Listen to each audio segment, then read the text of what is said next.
We are in the Surrey Hills today to find out just how far you can go on one of the latest lightweight e-bikes. There are hundreds of trails we can tap up. We've got 400 watt hours of battery to do it on and about 10 hours of daylight left. So let's go.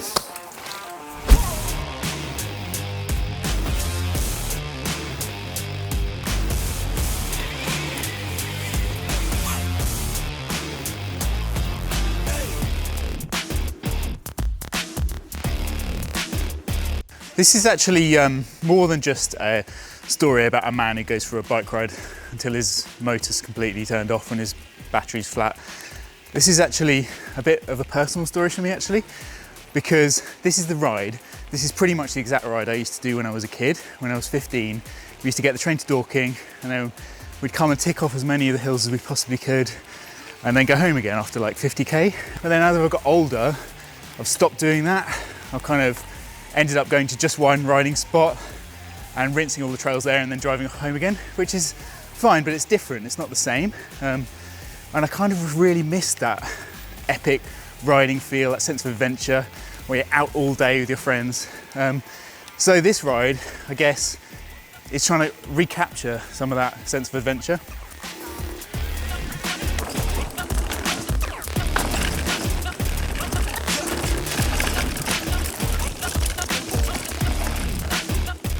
Trailforce reckons there are hundreds of descents spread out over the Surrey Hills now on the old route I used to hit up every weekend pretty much.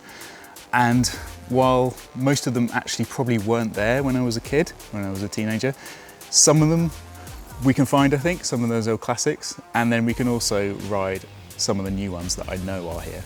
30 years hasn't been kind, and to say I'm unfit would be pretty charitable. Is this ride even possible then? Will I find those trails from my memory? I don't know, but I want to try and find out.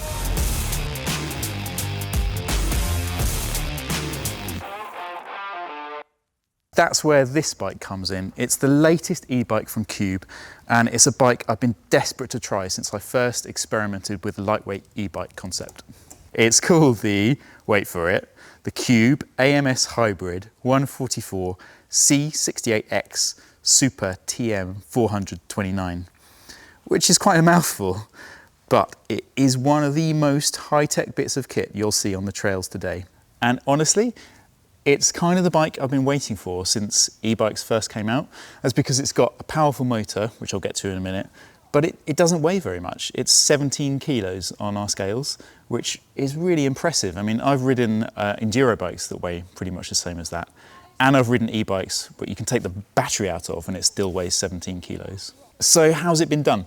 Well, for starters, the frame is really impressive. They've developed something called C68X carbon fiber, which cuts out some of the resin, the heavy resin that bonds carbon fiber together. So they've got less resin and more of the carbon fiber strands themselves.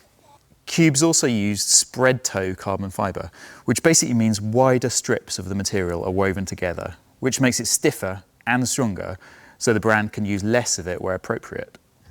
We've got 140mm travel, a piggyback shock, so not one of those skinny little shocks, a Fox 36 up front instead of a 34 stanchion fork, big rotors, Exo Plus tyres that'll offer decent protection against punctures. I mean, this bike was built to shred.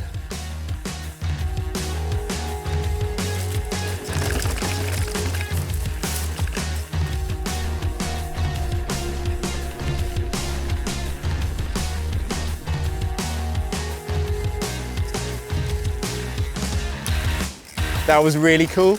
That's definitely a one I remember from years ago, but yeah, like I haven't ridden that in an age. But the one I really want to find is somewhere around here. We just got to follow my nose a bit, maybe climb this little rise here. And I've got a feel, this is looking more like it.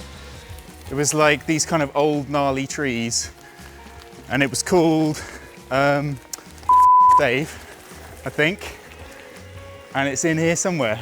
I think that's it. I think we found it.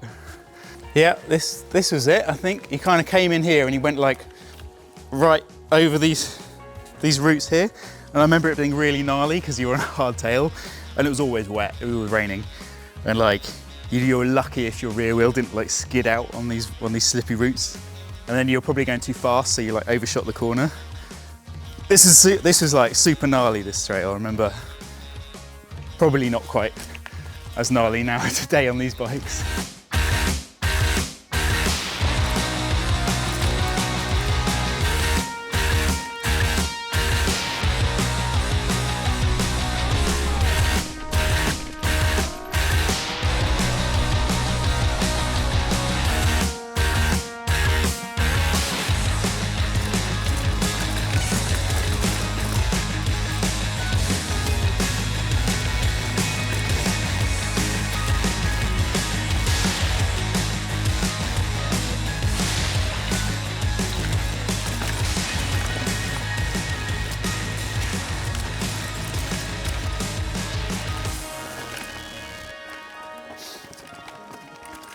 So this is hill 2.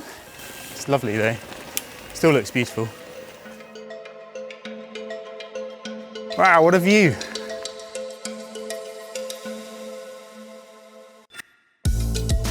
These are definitely all new though, since being a youth 20 years ago.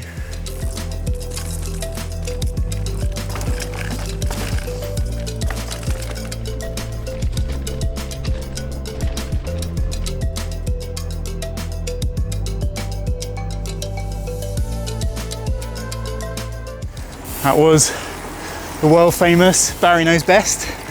Much improved, I've got to say. That was actually really good fun, wasn't it? Yeah. That was really flowy and totally different to how I remember it.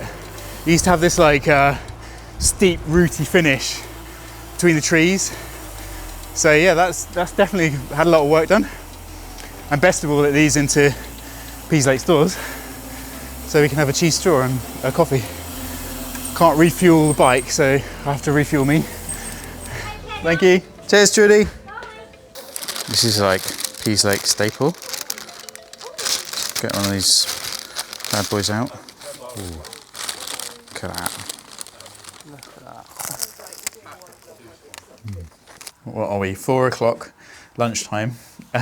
We've done 1,000 meters of climbing, 35k, and yeah, I'm actually pretty tired now and desperately in need of some food. So yeah, but it's going good. We've got, I think, 2 bars left, 2 bars of battery left, and a lot more trails to go. So yeah, feeling good.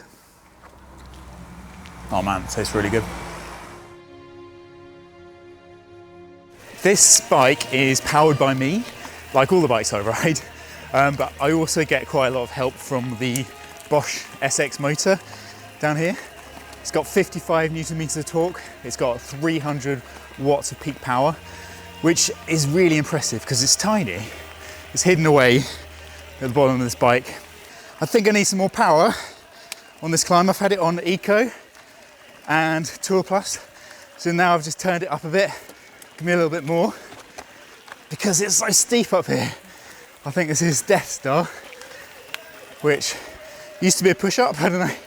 Or did I used to pedal up here? I can't remember. Definitely a bit easier now.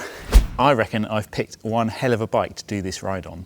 Nothing has been scrimped in its spec at all. This is the top end AMS Hybrid 144, and that means it gets factory suspension from Fox. It's got the 36 on the front with the slippery Kashima coating, and it's got a Float X shock on the back as well, also Kashima coated.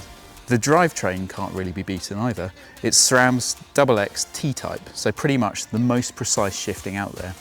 Cube's then added its own touches with a one-piece bar and stem, and there are Newman carbon wheels too.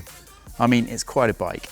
It's just under £8,000, which is far from being cheap, but then there aren't many other brands that deliver this much for the money. The range starts at £5,499 for the AMS Hybrid 144 C68X SLX 400X 29. You get the same ultralight carbon frame, which Cube tells me weighs about 2 kilos, and the same Bosch motor and battery, of course. Where the savings happen is on the components, of course, but honestly, it's still an amazing lineup. You get a Shimano XT drivetrain, there's less carbon throughout, the Newman wheels switch to aluminium, and the Fox suspension drops to performance level. But honestly, it's still really high-end kit for a lightweight e-bike. costing 5.5 grand.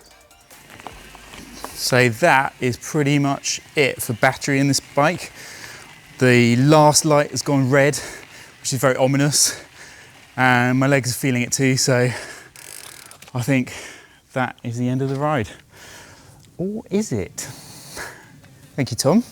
Because, ta-da, here we have a Bosch Powermore 250 range extender, which is a really cool add-on to a bike like this. It should keep me rolling for another couple of hours and lead me on to my next favourite trail.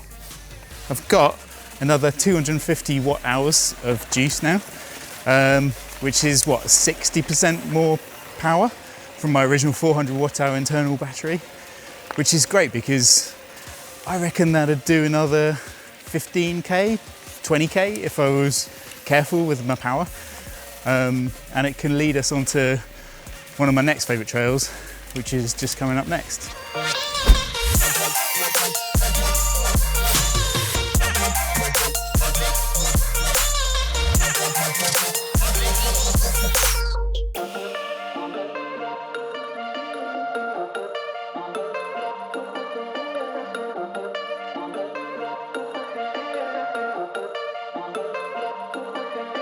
So that's it then, ride over.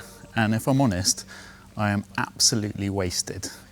I also have to tell you that I've still got some battery left in the bike, but after 50k, 1500 meters of climbing and nearly 10 hours in the saddle, I don't. Do I feel 20 years younger? Absolutely not. But I do feel like I've had a pretty good ride. So thanks for watching and cheers.